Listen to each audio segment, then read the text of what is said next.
सामवेदीय तलवकार शाखा की केनोपनिषद के द्वितीय खंड के चतुर्थ मंत्र के व्याख्यान रूप भाष्य का विचार हम लोग कर रहे हैं। प्रतिबोध विदितम मतम इस प्रथम पाद की व्याख्या भाष्यकार भगवान ने सिद्धांतानुसार की।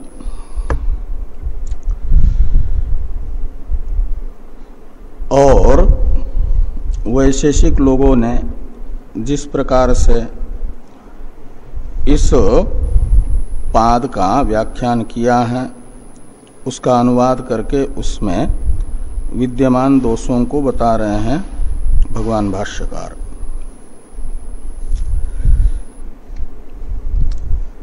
यदा पुनः बोध क्रिया कर्ता बोध क्रियया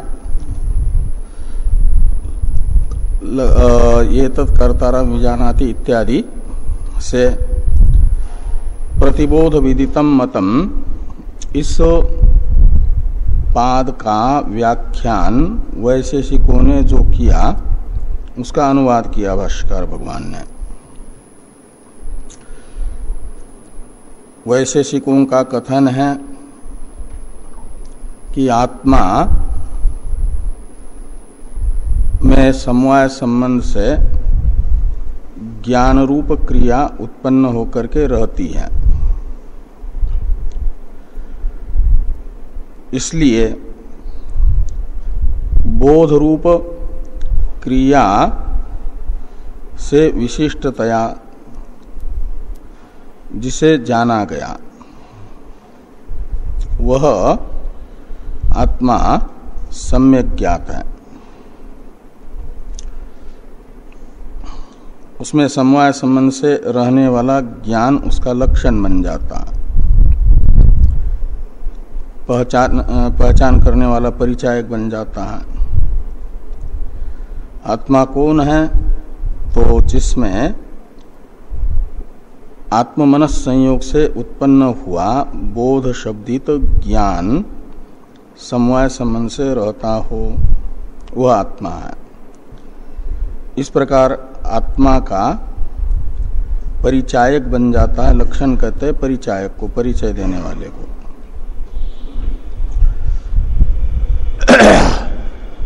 ये वैशेषिकों का कथन है। इसे समझाने के लिए दृष्टांत बताया था वायु का। वायु कौन है?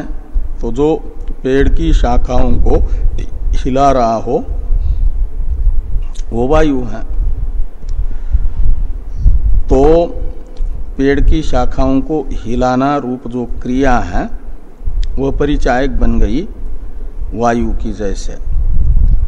ऐसे समवाय संबंध से बोध क्रिया का आश्रय जो है, जो समवाय संबंध से बोध को आश्रय दे करके बोधा बना है वो आत्मा है। इस प्रकार ये बोधक क्रिया रूप लक्षण से जाना गया आत्मा सम्यक ज्ञात है। ऐसा प्रतिबोध विदितम मतम पाद का व्याख्यान वैशेषिक करते हैं। इस पक्ष में दोष आता है जो वह बताया कि इसका अर्थ ये हुआ कि आत्मा बोध रूप क्रिया अनुकूल शक्तिमान द्रव्य है। जैसे वायु में वृक्ष संचालन की शक्ति है, ऐसे बोध क्रिया की शक्ति है आत्मा में। बोध क्रिया शक्तिमान आत्मा एक नौ द्रव्य में से द्रव्य विशेष है। वो बोध को उत्पन्न करने की शक्ति वाला है, उसमें बोध नहीं, वो स्वयं बोध स्वरूप नहीं है। जैसे संचालन क्रिया वायु नहीं है, संचालन क्रिया अनुकूल शक्तिमान वायु है।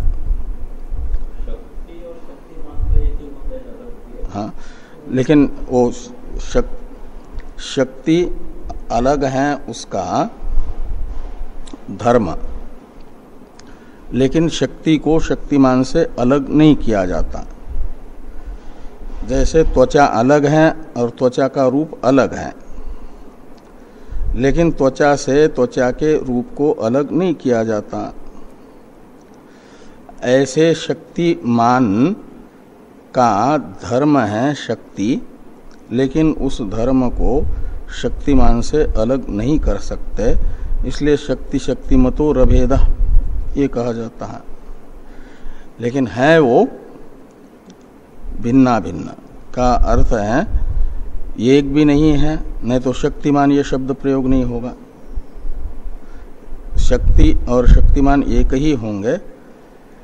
तो जैसे बुद्धि अलग है और बुद्धि जिसकी है वो अलग है तो बुद्धिमान, धन अलग है और धनवान अलग है तो स्वामी उसका धन का उसे धनवान कहा जाता है, शक्तिमान। तो वो अलग भी है, लेकिन अलग करके जैसे घट को पट से अलग करके दिखाया जाता है ऐसे दिखाया नहीं जा सकता, इसलिए अत्यंत भिन्न भी नहीं है, तादात्म्य माना जाता। भिन्न होता हुआ भी जिसे भिन्न नहीं किया जा सकता, अभेदेन प्रतीत हो रहा हो, तादात्म्य संबंध से है शक्तिमान में शक्ति।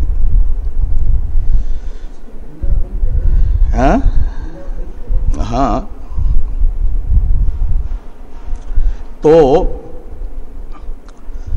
आत्मा बोध स्वरूप ही है ऐसा सिद्ध नहीं होगा उस पक्ष में। बोध विषयनी शक्तिमान है,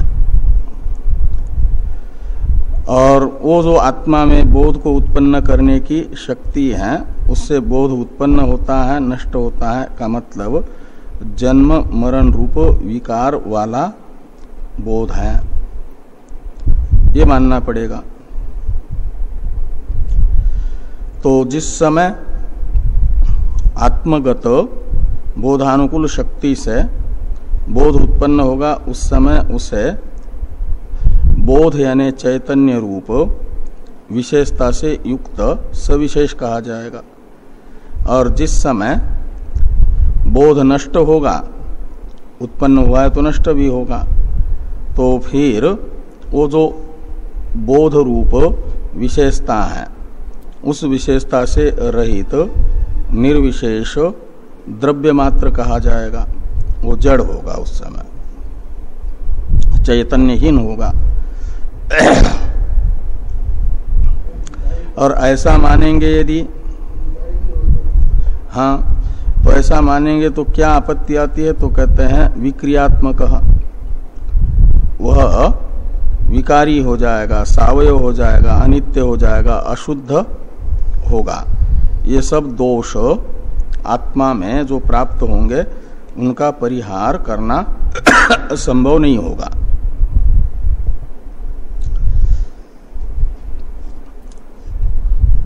यदि आत्मा के निर्विकारत्व को सिद्ध करने के लिए उत्पत्त्यादि विकार आत्मा में नहीं अपितु आत्मसमवेत बोध में है ऐसा मानते हैं, आत्ममनस संयोग से आत्मा में बोध यानी चैतन्य उत्पन्न हो रहा है, तो वह चैतन्य आत्मा में रहने वाला जन्मरूप विकार से विकारी है, वो बोध नष्ट हो रहा है। इसलिए नाश रूप विकार आत्मा का नहीं बोध का है। और वो जो जन्म लेने वाला आत्ममनस संयोग से तथा नष्ट होने वाला है उससे उसका तो आश्रय है आत्मा, वह निर्विकार ही होगा। ये यदि कहते हैं कि अतः आत्मनिबोधृत्वम न तो विक्रियात्मक आत्मा वैशेषिक,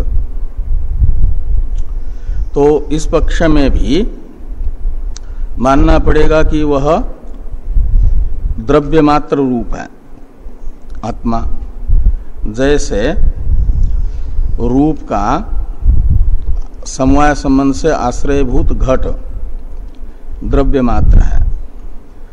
ऐसे उत्पन्न विनाशशील बोध का आश्रयभूत समवाय संबंध से जो द्रव्य है वह गुणाश्रय होने के कारण द्रव्य मात्र होगा, का मतलब जड़ सिद्ध होगा।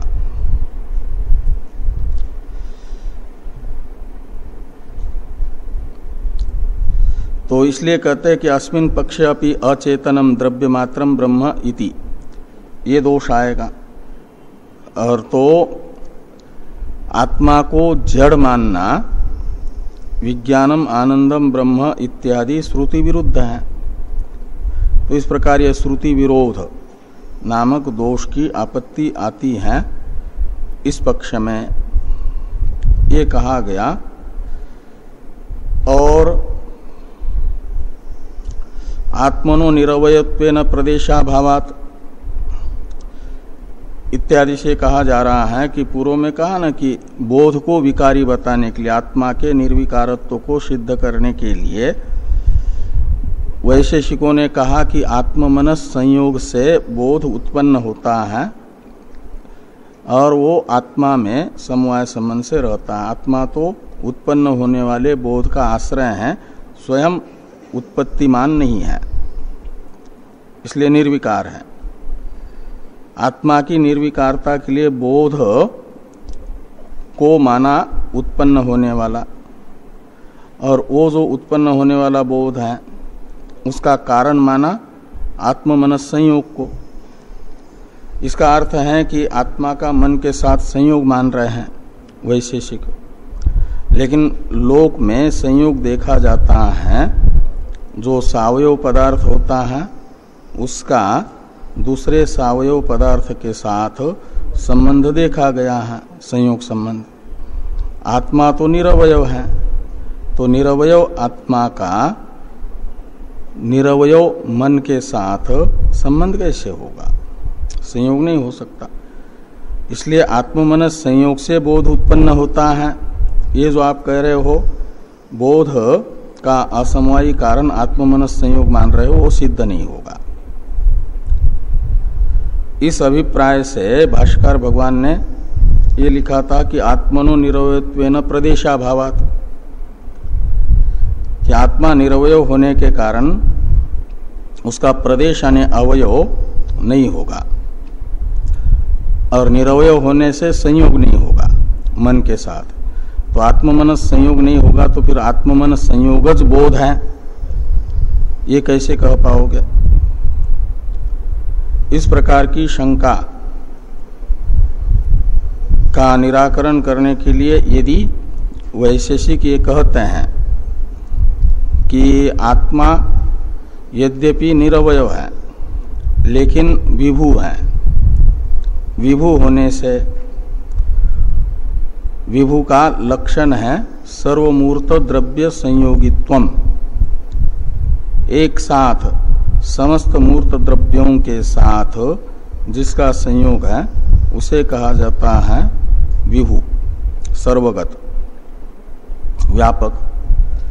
तो आत्मा व्यापक है का अर्थ है सभी मूर्त द्रव्यों के साथ उसका संबंध है। मूर्त द्रव्य कहा जाता है क्रियावान द्रव्यों को।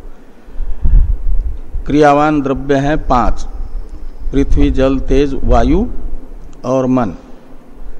तो मन भी मूर्त होने के कारण पृथ्वी आदि के साथ मन के साथ भी पृथ्वी आदि के तरह सर्वगत आत्मा को सिद्ध करने के लिए मन संयोग मानना पड़ेगा आत्मा का, मन के साथ भी। तो इस प्रकार मन का संयोग आत्मा सर्वगत होने के कारण निरवय होने पर भी हो जाएगा, और आत्ममनस संयोग सिद्ध होने से आत्ममन संयोगजः बोध, ये जो हमने कहा वह उत्पन्न होगा। ऐसा यदि वैशेषिक कहते हैं तो कहते हैं ठीक है, आत्मा बोध का आश्रय है और उत्पत्ति रूप विकार वाला तो बोध है, वो आत्ममनस संयोग से उत्पन्न हो रहा है। लेकिन आपका जो दूसरा नियम है उस नियम की सिद्धि नहीं हो पाएगी। वह नियम असिद्ध होगा। उनका नियम है कि अनुभव काल से अतिरिक्त काल में स्मृति होती है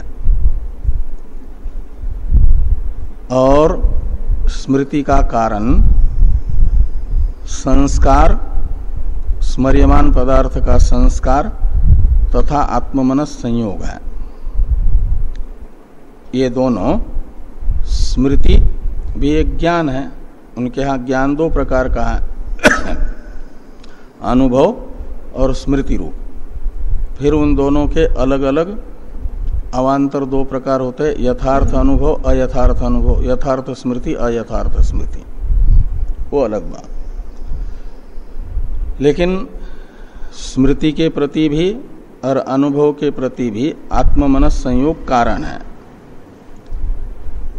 और आत्ममनस संयोग से अतिरिक्त एक संस्कार भी कारण बन जाता है स्मृति के प्रति, और अनुभव के प्रति आत्ममनस संयोग के साथ साथ विषय इंद्रिय का संयोग भी कारण बन जाता है। तो विषय इंद्रिय संयोग सहकृत आत्ममनस संयोग से उत्पन्न हो जाता है अनुभव, और विषय इंद्रिय संयोग के बिना ही संस्कार से सहकृत आत्ममनस संयोग से स्मृति होती है, और वह स्मृति नहीं होती अनुभव काल में। अनुभव काल से अतिरिक्त काल में होगी और क्रम से होगी, ऐसा उनका नियम है। वो जो नियम है वह नियम सिद्ध नहीं हो पाएगा। ये भाष्यकार भगवान कहते हैं कि नित्य संयुक्तत्वाच्च मनसः स्मृति उत्पत्ति नियम अनुपपत्ति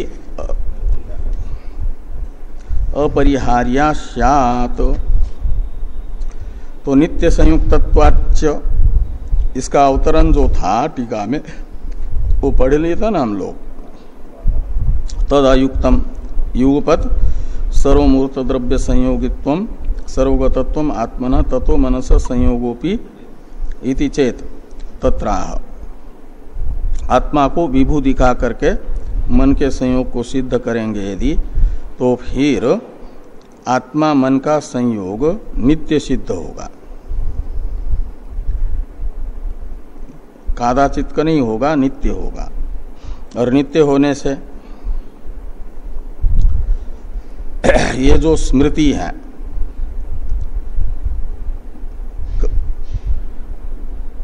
पहले अनुभूत पदार्थ का अनुभव हुआ, उसका संस्कार भी बुद्धि में पड़ा, और वो संस्कार भी है, और स्मृति का हेतुभूत आत्ममनस संयोग तो नित्य ही है। ये दो हो तो स्मृति होनी चाहिए, लेकिन कहते हैं अनुभव काल में स्मृति नहीं होगी। तो अनुभव एक समय ही मात्र पदार्थ का होता है, दूसरे समय नहीं होता, ऐसी बात नहीं है। पहले जिसका अनुभव किया बाद में भी उस पदार्थ का अनुभव हो सकता है। तो दूसरे बार जब हम पदार्थ का अनुभव कर रहे हैं उस समय आत्ममनस संयोग जो नित्य है वो तो रहेगा ही, और पहले अनुभव से आहित उस पदार्थ का जो संस्कार है वो संस्कार भी रहेगा। तो आत्ममनस संयोग तथा संस्कार ये दोनों भी स्मृति के हेतु रहते हुए अनुभव काल में स्मृति नहीं होगी। ये कारण है तो कार्य होना चाहिए, इसलिए ये जो अनुभव काल से अतिरिक्त काल में ही स्मृति होगी, यह नियम अनुपपन्न होगा। इस नियम की अनुपपत्ति अपरिहार्य है एक, और दूसरा वह स्मृति कहते हैं क्रम से ही होगी। तो जब पूर्व में अनुभूत अनेकों पदार्थ का संस्कार भी बुद्धि में है और आत्ममन संयोग रूप कारण भी है, तो युगपत सभी स्मृतियां होने की आपत्ति आती है। ये क्रम से ही होगी, ये नियम भी अनुपन्न होगा, असिद्ध होगा, उसकी असिद्धि का परिहार नहीं किया जा सकता। ये यहाँ पर स्मृति उत्पत्ति नियम शब्द से लेना कि वैशेषिकों का जो नियम है कि स्मृति अनुभव काल में नहीं होगी और क्रम से ही होगी, यह नियम अनुपपन्न है। तो नित्य संयुक्तत्वाच्च मनसः स्मृति उत्पत्ति नियम अनुपपत्ति अपरिहार्या स्यात्। थोड़ी टीका है, इसको देखिए। वो नियम जो है जिसकी अनुपत्ति सिद्धांति कह रहे हैं, वैशेषिकों का नियम टीकाकार बता रहे हैं कि ग्रहण कालात अन्य काले एव स्मृति नाम क्रमेण एव उत्पत्ति इति नियमो वैशेषिकस्य नोपपद्यते। यह सिद्ध नहीं हो पाएगा। ग्रहण कालात अन्य काले, इसमें ग्रहण शब्द का अर्थ है अनुभव, तो ग्रहण काल का अर्थ हो जाएगा अनुभव काल, वस्तु का अनुभव काल। उससे भिन्न काल में ही स्मृतियां होगी और वो भी क्रम से नहीं होगी। क्या नाम, क्रम से होगी, युगपत नहीं होगी। ये जो नियम है वैशेषिकों का, यह नियम उपपन्न नहीं हो पाएगा। कब? यदि आत्ममनस संयोग को नित्य मानेंगे तो। ये सिद्धांति कहते हैं। आगे टीका में है कि ग्रहण काले भी स्मृति उत्पत्ति प्रसंगाच्च। तो जब स्मृति का हेतु पदार्थ का, स्मर्यमान पदार्थ का संस्कार और आत्ममनस संयोग अनुभव काल में भी विद्यमान है, तो उस समय भी स्मृति के कारण के रहने के कारण स्मृति उत्पत्ति का प्रसंग आएगा। तो ये कहते हैं ग्रहण कालेपि यानी अनुभव कालेपि स्मृति उत्पत्ति प्रसंग। और संस्कारवद आत्ममनस संयोगस्य अविशेषात्, क्यों ये प्रसंग आएगा? तो कहते हैं जैसे संस्कार वहां पर हैं, ऐसे आत्ममन संयोग भी नित्य होने के कारण ही है। यही दो हेतु है स्मृति के, तो ये दोनों हेतु विद्यमान है तो स्मृति भी का प्रसंग आएगा। मतुप को मकार को वकार हुआ है। अब भाष्य में जो दूसरा वाक्य आ रहा है, संसर्ग धर्मित्वंच आत्मनः इत्यादि, इसका अवतरण है टीका में। नहीं, वो मतुप नहीं है, वती प्रत्यय है, दृष्टांत है। संस्कारवत यानी संस्कार के तरह, ये दिखाने के लिए।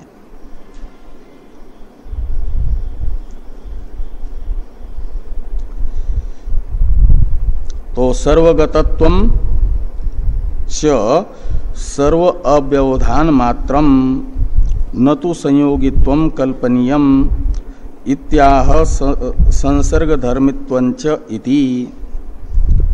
तो ये कहते हैं कि सर्वगतत्वंच सर्व अव्यवधान मात्रम न तो संयोगित्वम कल्पनीयम। तो कहते हैं सर्वगतत्व जो पूर्व पक्षी ने यानी वैशेषिकों ने बताया था, युगपत सर्वमूर्त द्रव्य संयोगित्वम, ये सर्वगतत्व है। सिद्धांती कहते हैं आत्मा में सर्वगतत्व सर्वमूर्त द्रव्य संयोगित्व रूप मानोगे तो ये श्रुति विरोध होगा।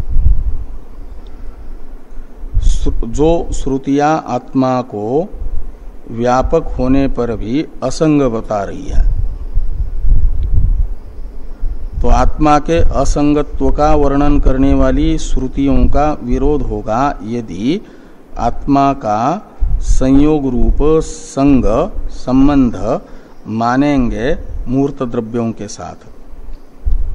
इसलिए आत्मा में सर्वगतत्व यानी विभुत्व सर्वमूर्त द्रव्य संयोगित्व रूप नहीं है।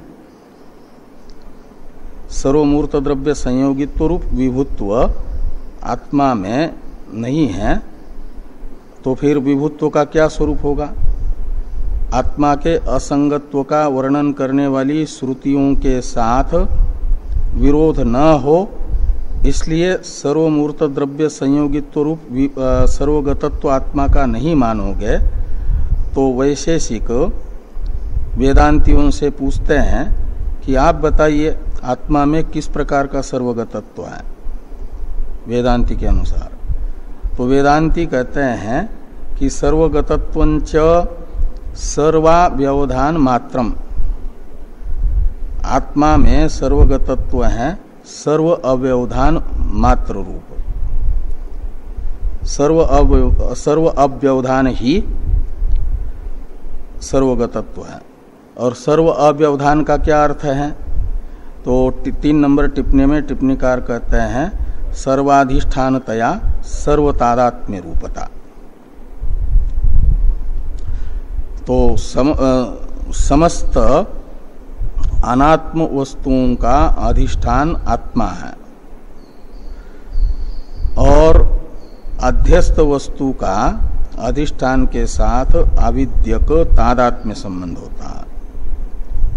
वो जो अधिष्ठान होने के कारण आविद्यक तादात्म्य है सबके साथ, यही सर्वात्मकता है। ये है सर्वगतत्व आत्मा का। सर्वमूर्त द्रव्य संयोगित्व रूप सर्वगतत्व नहीं है, सर्व अव्यवधान मात्र सर्वगतत्व है। न तो संयोगित्वम यानी सर्वमूर्त द्रव्य संयोगित्वम, सर्वगतत्वम न कल्पनीयम, ऐसा अन्वय करना। इस अभिप्राय से भाष्कर भगवान ये वाक्य लिखते हैं कि संसर्ग धर्मित्वंच आत्मनः श्रुति स्मृति न्याय विरुद्धम कल्पितम स्यात्। वैशेषिक के मत में संसर्ग धर्मित्व यानी सर्वमूर्त द्रव्य संयोगित्व, ये सर्वमूर्त द्रव्य संयोगित्व ये है संसर्ग धर्मित्व। संसर्ग कह रहे हैं सभी मूर्त द्रव्य के साथ संयोग को, और उसका धर्मी यानी कहते हैं आश्रय को। इसलिए संसर्ग धर्मी शब्द का अर्थ निकलेगा सर्वमूर्त द्रव्य संयोग आश्रय, उसमें रहने वाला धर्म होगा सर्वमूर्त द्रव्य संयोग आश्रयत्व, वही सर्व संसर्ग धर्मित्व है। तो आत्मा में सर्वगतत्व संसर्ग धर्मित्व रूप नहीं है।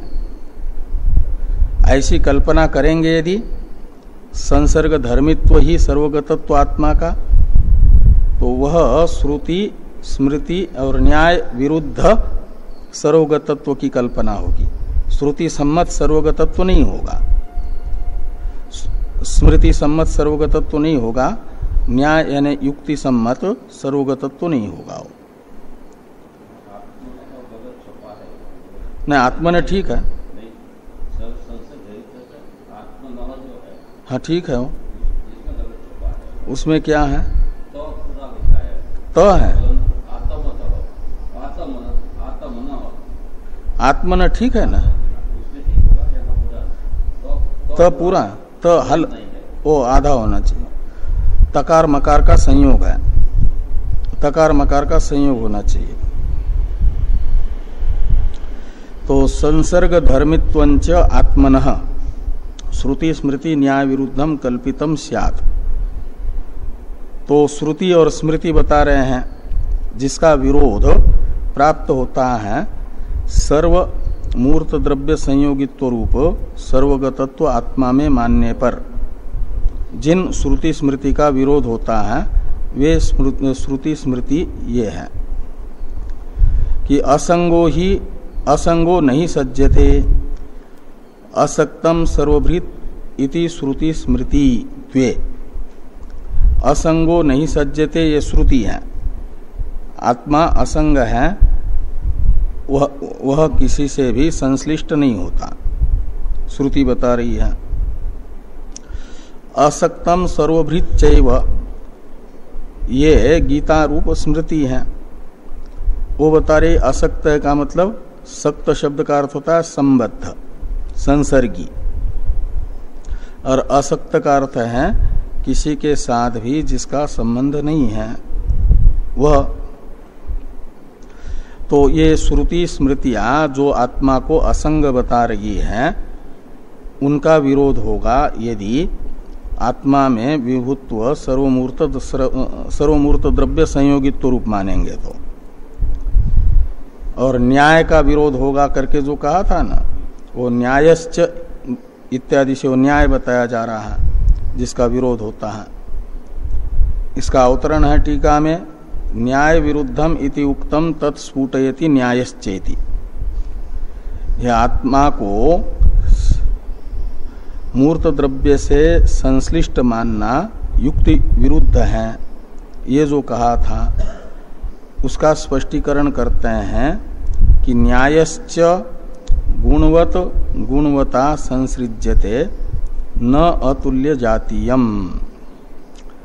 तो गुणवत कहते हैं, यहाँ वत है मतु प्रत्यय के मकार को वकार होकर के बना हुआ, गुणवान, इस अर्थ में गुणवत शब्द है।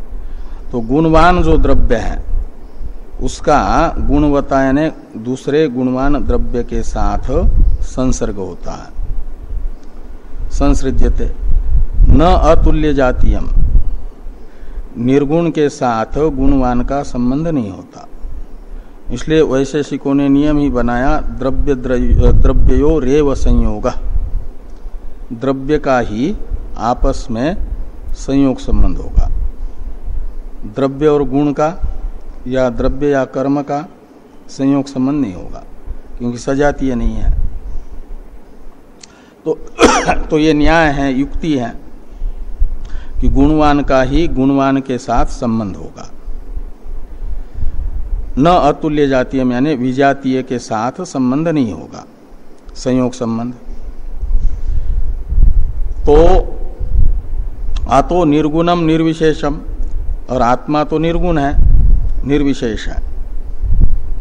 अतो निर्गुणम निर्विशेषम सर्वविलक्षणम केनचित अपि अतुल्य जातीय न संसृज्यते इति एतत् न्याय विरुद्धम भवेत। ये जो न्याय है कि गुणवान का ही गुणवान के साथ संबंध होता है, तो निर्गुण जो निर्विशेष ब्रह्म है उसका यदि मानेंगे मूर्त पृथ्वी द्रव्यों के साथ संयोग, तो गुणवान गुणवान के साथ संबद्ध होता है, संयुक्त होता है, अतुल्य जातीय के साथ नहीं।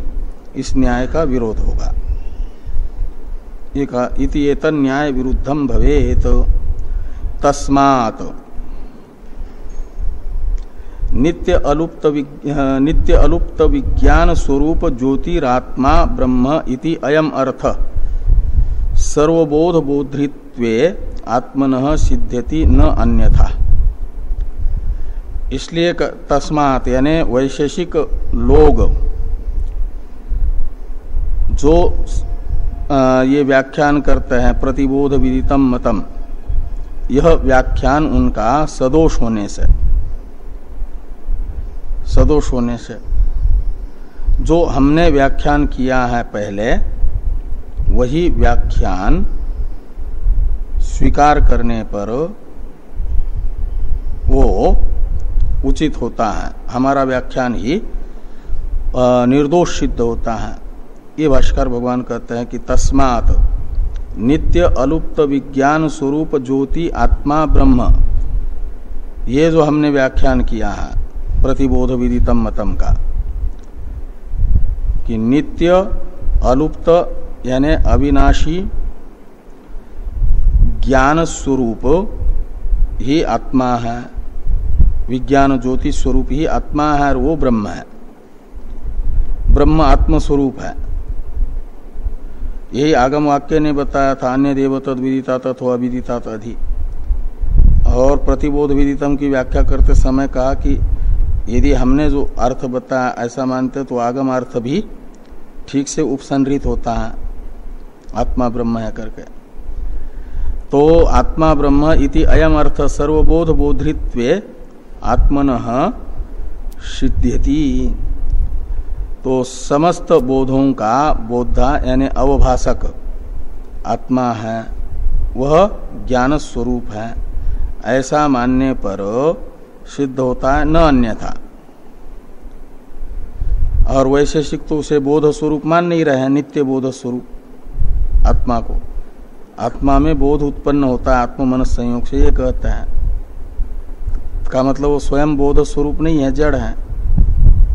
और आत्मा को जड़ मानेंगे तो सर्वबोध बोधृत्व तो आत्मा में सिद्ध नहीं होगा। आत्मा में सर्वबोध बोधृत्व सिद्ध करने के लिए स्वयं बोध स्वरूप आत्मा है, ये मानना पड़ेगा। तस्मात् प्रतिबोध विदितम मतम इति यथा व्याख्यात एव अर्थो अस्माभिः। इसलिए प्रतिबोध विदितम मतम इस पाद का जो हमने व्याख्यान किया है वही निर्दोष व्याख्यान है।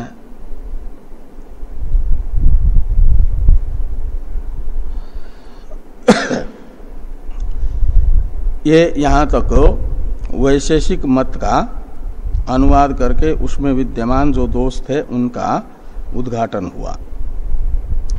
अब अन्य एक देशी वैशेषिक से अतिरिक्त जो एक देशी है उनका अनुवाद करके उसमें दोष बताए जा रहे हैं। यत पुनः इत्यादि से इसका अवतरण है टीका में, एक देशी व्याख्यानांतरम अनुद्य दूषयति यत पुनरित्यादिना। तो एक देशी का जो व्याख्यान है, तो एक देशी व्याख्यानांतरम अनुद्य दूषयति, तो एक देशी की व्याख्या का यानी एक देशी तो वैशेषिक भी थे, उनसे अतिरिक्त वैशेषिकों के व्याख्यान से भिन्न व्याख्यान वो हो जाएगा एक देशी व्याख्यानांतर। उसका भी अनुवाद करके दोष बताया जा रहा है। उस व्याख्यान में भी जो दोष है वो यत् पुनः स्वसंवेद्यता प्रतिबोध विदितम इति अस्य वाक्यस्य अर्थो वर्ण्यते। तो कुछ लोग कहते हैं कि प्रतिबोध विदितम मतम, यह वाक्य ये बता रहा है कि आत्मा स्वसंवेद्य है, आत्मा में स्वसंवेद्यत्व बताने वाला यह वाक्य है। तो यत् पुनः स्वसंवेद्यता प्रतिबोध विदितम इति अस्य वाक्यस्य अर्थ वर्ण्यते, ये जो व्याख्यान किया जाता है उस व्याख्यान में आत्मा का निरूपाधिकत्व तो सिद्ध नहीं हो पाता, सोपाधिक आत्मा है ये मानने की आपत्ति आती है। हाँ हाँ, तो ये कह रहे हैं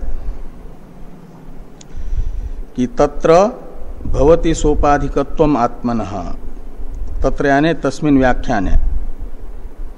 इसका अवतरण लिखते हैं टीकाकार, इसे देखिए। प्रतिबोध विदितम मतम वाक्य का अर्थ आत्मा स्वसंवेद्य है, आत्मा में स्वसंवेद्यता है, ऐसा इस पाद का अर्थ करने पर जो दोष आता है उस दोष को अवतरण टीका में टीकाकार बता रहे हैं। समाधान भाष्य का वो अवतरण लिखते हुए अभिप्राय स्पष्ट कर रहा है। यद वेद्यम तत् वेदितुहु वेदनाच्च भिन्नम यथा घटादि इति व्याप्ति विरोधात् स्वसंवेद्यत्वं वास्तवं नोपपद्यते। ततो बुद्ध्यादो आत्मभावम आरोप्य आत्मना तस्य वेद्यत्वं वाच्यम इति निरुपाधिक स्वरूप स्थितिर न स्यात् इत्याह तत्र भवति। तो कहते एक नियम है, जो वेद्य वस्तु होती है वेदन का विषय उसे वेद्य कहते हैं। तो वेदन का विषय वेदिता से और वेदन से भिन्न होगा। जैसे घट का ज्ञाता जो वेदिता है देवदत्त, उससे भिन्न है उसका वेद्य ज्ञान का विषय घट, और ज्ञान से भी भिन्न है। तो वेद्य वेदन तथा वेदिता से भिन्न होता है। हाँ, त्रिपुटी में वेदिता वेदन वेद्य, ये जो त्रिपुटी है उसमें वेद्य ये वेदिता तथा वेदन से अलग होगा। घट का वेदिता तथा वेदन से घट भिन्न है जैसे, ऐसे, और वो वेद्यता रहेगी किसमें? वेद्य में। जो वेदन तथा वेदिता से भिन्न वेद्य है उसी में वेद्यता रहेगी। वेद्यता विषयता रूप है, वेदिता विषयी रूप है, और वेदन भी विषयी रूप है। वेदन और वेदिता ये विषयी है, और इन दोनों का विषय है वेद्य। तो विषयी से अलग होता है विषय। उस विषय में, विषय को कहते हैं वेद्य, उसमें रहता है वेद्यता धर्म। तो ये जो नियम है कि वेद्य वेदिता तथा वेदन से अलग होता है, एक व्याप्ति हुई। इस व्याप्ति का विरोध होता है स्वसंवेद्यता में। स्वयं ही स्वयं का वेद्य ऐसा मानेंगे तो इस व्याप्ति का विरोध होगा।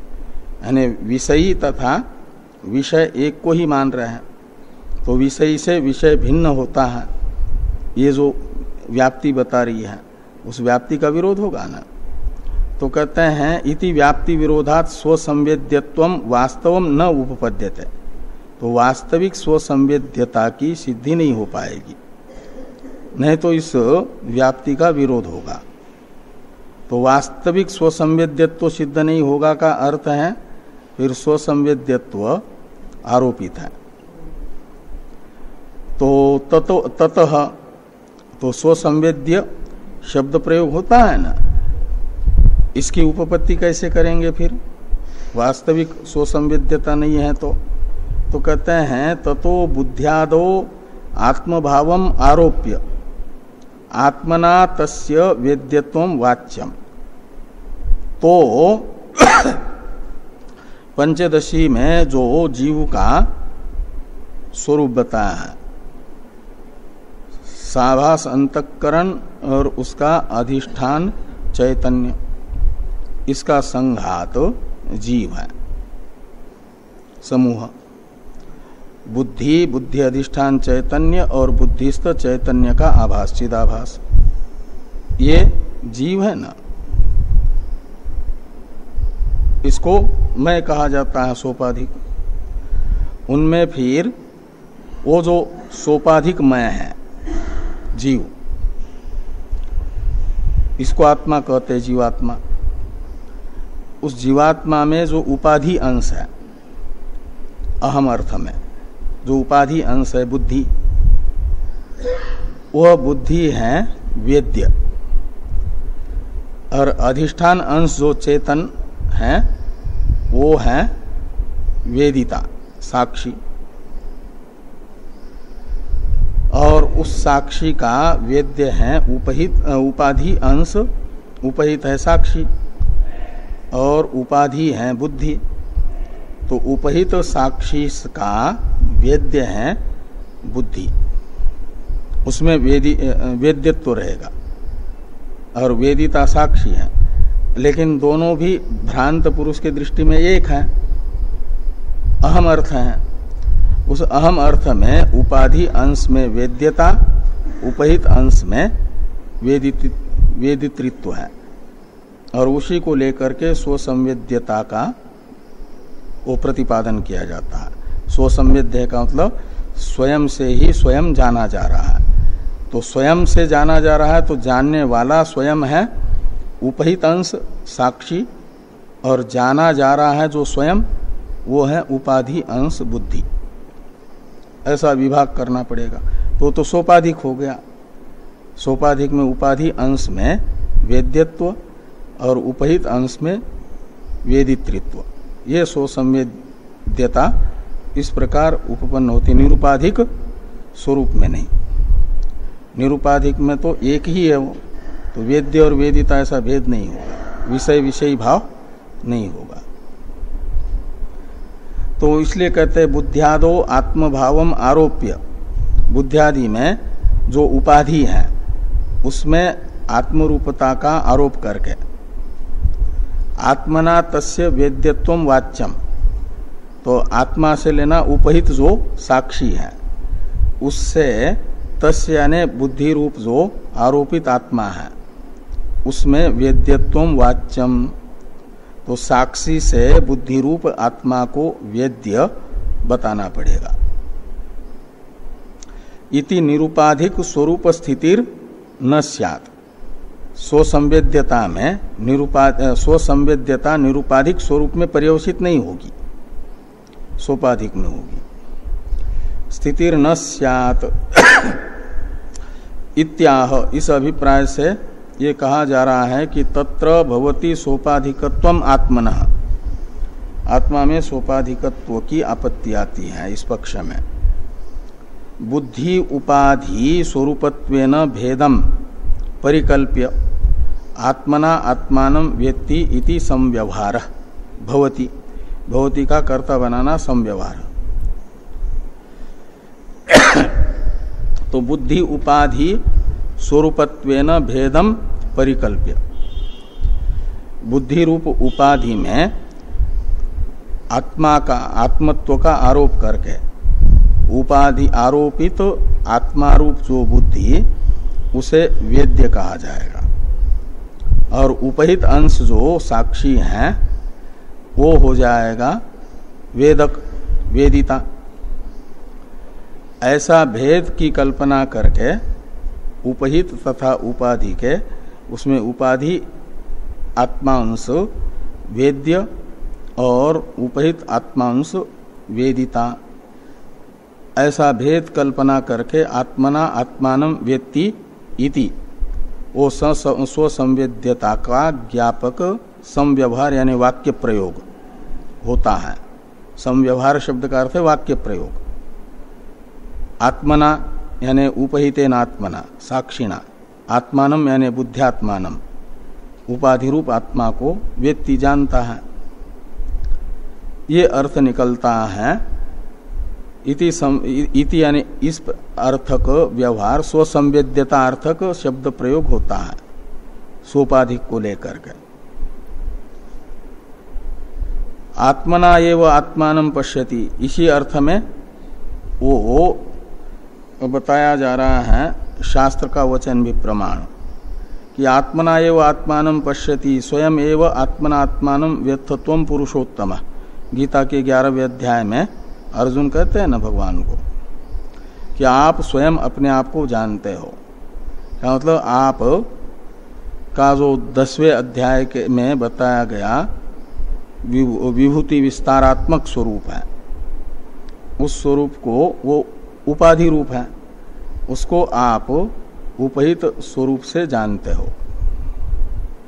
तो इत्यादि जो शब्द प्रयोग है शास्त्र में वह इसी अभिप्राय से हो रहा है सोपाधिक स्वरूप को लेकर के। वहाँ तो आपने सोपाधिक स्वरूप स्पष्ट है अर्जुन के सामने, हाँ, लेकिन जहाँ अपने को अपने से जानो वहाँ भी जानने की वस्तु सोपाधिक नहीं रहेगी। नहीं, प्रयोग सोपाधिक माना जाता है, हाँ, लेकिन जो जानी जाएगी वो वस्तु तो निरुपाधिक जान जाएगी।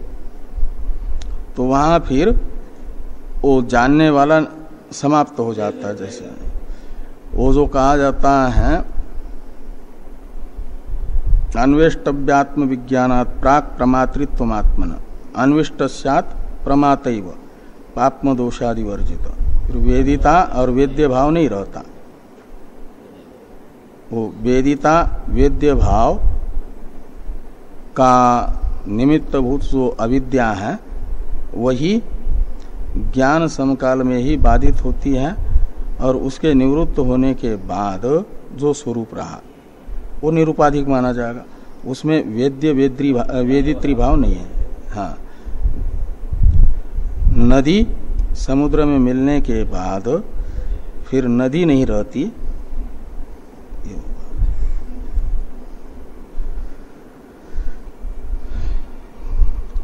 इति न तु निरुपाधिकस्य आत्मनः एकत्वे स्वसंवेद्यता वा संभवति। न तु है ना, हाँ इसमें ननु छपा है, न तु होना चाहिए, न तु होना चाहिए।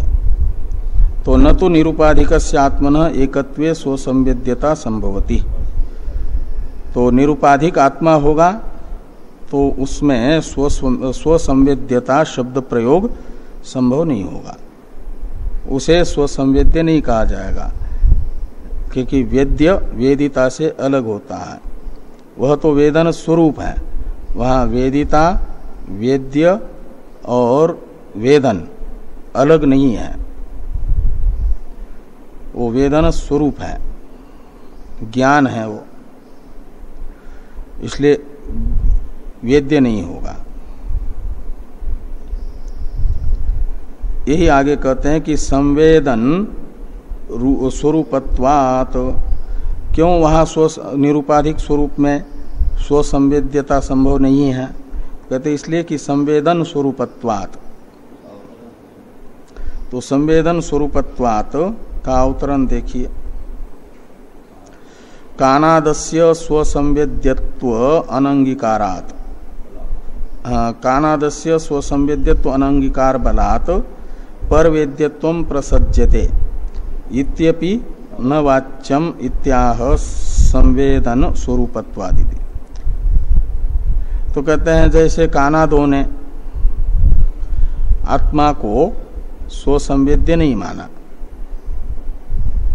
अपितु वेदन का विषय माना है, मानस प्रत्यक्ष का विषय माना है, उसका सुखी मैं सुखी हूं, मैं दुखी हूं इत्यादि मानस प्रत्यक्ष होता है। तो फिर यदि आप भी वेदांती आत्मा को स्वसंवेद्य नहीं मानोगे तो कानाद ने जो माना है परवेद्यत्व, वह आप वेदांतियों में भी परवेद्यत्व का प्रसंग आएगा, यानी जड़त्व का प्रसंग आएगा आत्मा में। ऐसा यदि ये एक देशी जो दूसरे हैं ये व्याख्यानांतर करने वाले, वो अनिष्ट प्रसंग देते हैं यदि परवेद्यत्व का, तो सिद्धांती कहते हैं इत्यपि न वाच्यम, ऐसा भी आप नहीं कह सकते, क्योंकि हमने कानात तो स्वसंवेद्य नहीं मानते हैं, लेकिन वो वेदन स्वरूप भी नहीं मानते हैं, इसलिए परवेद्य मानते हैं, परतः वेद्य। और हम तो आत्मा को नित्य ज्ञान स्वरूप कहते हैं, नित्य अलुप्त विज्ञान ज्योति ही आत्मा है, ऐसा हम कहते हैं ना। तो ये कहते हैं संवेदन स्वरूपत्वात्, आत्मा संवेदन स्वरूप होने से उसे जानने के लिए संवेदनांतर की अपेक्षा नहीं है। तो संवेदनांतर अपेक्षाच न संभवती, वो संवेदन स्वरूप होने से दूसरे संवेदन की अपेक्षा नहीं है। जैसे कहते यथा प्रकाशस्य प्रकाशांतरापेक्षा न संभव तद्वत, तो प्रकाश को प्रकाशांतर की अपेक्षा नहीं होती, ऐसे ही संवेदन स्वरूप आत्मा को किसी प्रकाशांतर की जरूरत नहीं है।